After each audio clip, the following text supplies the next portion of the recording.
Assalamualaikum warahmatullahi wabarakatuh. Salam sejahtera untuk kita semua. Teman-teman semua, tahukah kamu Indonesia merupakan negara termiskin dan berpolusi udara di dunia? Berdasarkan data World Population Review, Indonesia masuk dalam urutan ke-73 negara termiskin di dunia. Selain itu, menurut data laporan kualitas udara dunia IKR pada Maret 2022, Indonesia mendapatkan peringkat ke-17 di dunia dan peringkat pertama di Asia Tenggara.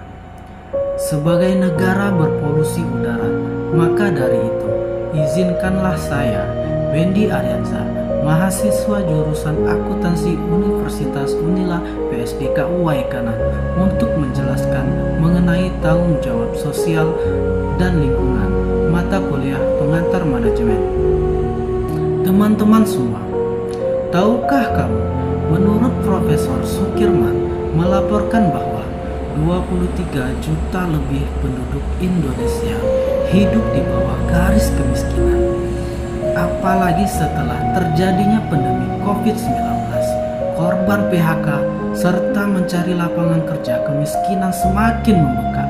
Dampak langsungnya adalah dapat menyebabkan tingkat kriminalitas di Indonesia semakin meningkat. Dr. Ismail Rajai Al-Faruq, Direktur Lembaga Pengkajian Islam Internasional, mengatakan bahwa kemiskinan, kebodohan, dan keterbelakangan merupakan 3 permasalahan besar yang ada saat ini.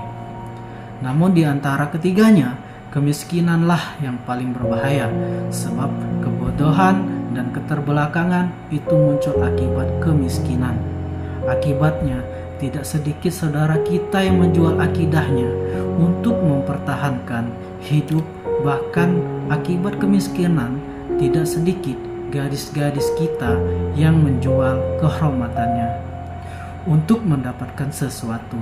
Tidak hanya permasalahan ekonomi sosial saja yang sedang kita hadapi, namun masalah lingkungan juga sedang melanda negeri kita. Bagaimana tidak? Berdasarkan data Organisasi Pangan dan Pertanian,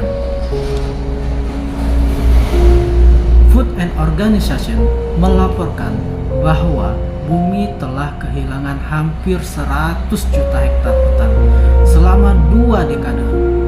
Terakhir, kritis menyatakan bahwa kerusakan hutan di Indonesia mencapai 3.800 hektar per tahun, disebabkan karena penebangan liar atau ilegal. Sungguh ironis, bukan? Permasalahan yang sedang melanda di negeri kita, lalu bagaimana cara mengatasinya? Tidak bisa diselesaikan secara langsung, tapi bisa diminimalisir keadaannya. Dengan apa?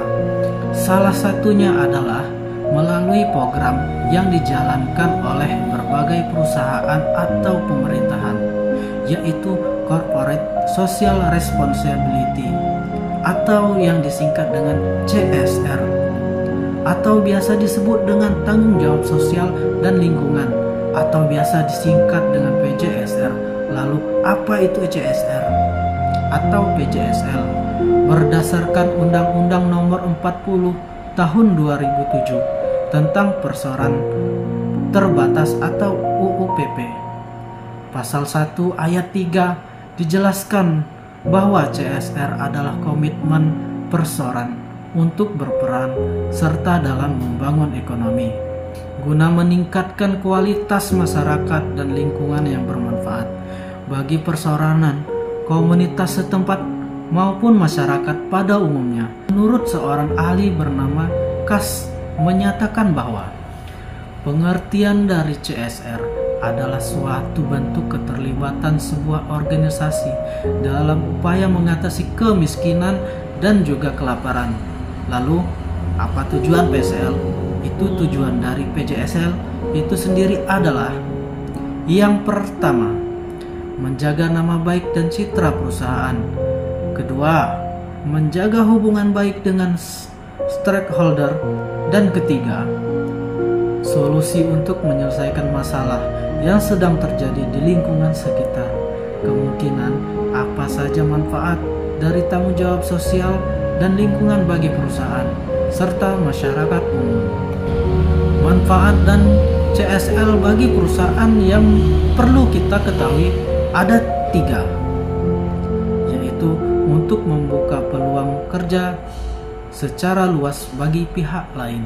Kedua, yaitu sebagai sebuah media promosi untuk perusahaan itu sendiri. Dan yang ketiga, untuk membuat suatu inovasi baru dalam bentuk sebuah program tertentu. Sedangkan manfaat yang akan didapatkan oleh masyarakat umum yaitu meningkatkan kesejahteraan hidup dalam berbagai aspek, di mana masyarakat yang ada di sekitar perusahaan menjadi lebih diperhatikan dan juga terjaga. Kemudian, apa saja contoh program TJSL yang bisa meminimalisir permasalahan yang sudah disebutkan di awal?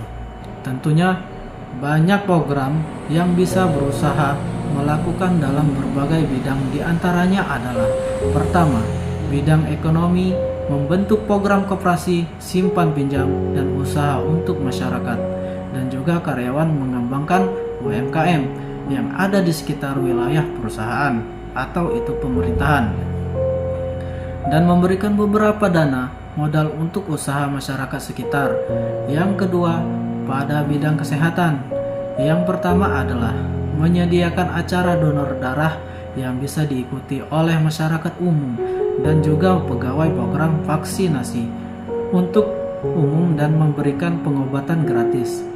Kemudian yang ketiga, di bidang lingkungan, mengadakan program pengolahan limbah, membuat gerakan reboisasi atau penanaman hutan, dan menyediakan acara seminar yang berkaitan dengan peduli lingkungan.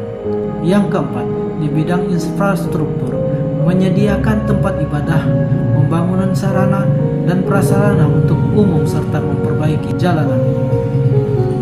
Dan yang terakhir yaitu yang kelima, di bidang budaya bisa mengadakan festival seni, melakukan pengembangan dan juga memberdayakan seniman yang ada di sekitar dan melestarikan budaya karya seni.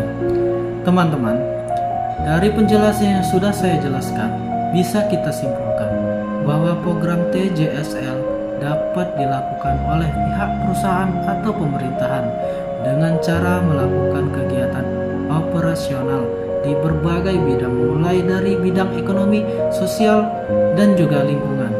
Dalam melakukan program PJSL, tentunya perusahaan atau pemerintahan harus memiliki tujuan seperti menjaga hubungan baik, menjaga nama baik dan citra perusahaan atau pemerintahan, memberikan solusi atau permasalahan yang terjadi di sekitar. Jika semua hal tersebut sudah dijalankan oleh perusahaan, maka insya Allah perusahaan tersebut dapat meminimalisir permasalahan yang sedang dihadapi di negeri kita tercinta. Amin ya rabbal alamin. Demikian yang dapat saya sampaikan. Hilaf dan salah mohon dimaafkan. Saya Bendi Aryansyah undur diri. Wassalamualaikum warahmatullahi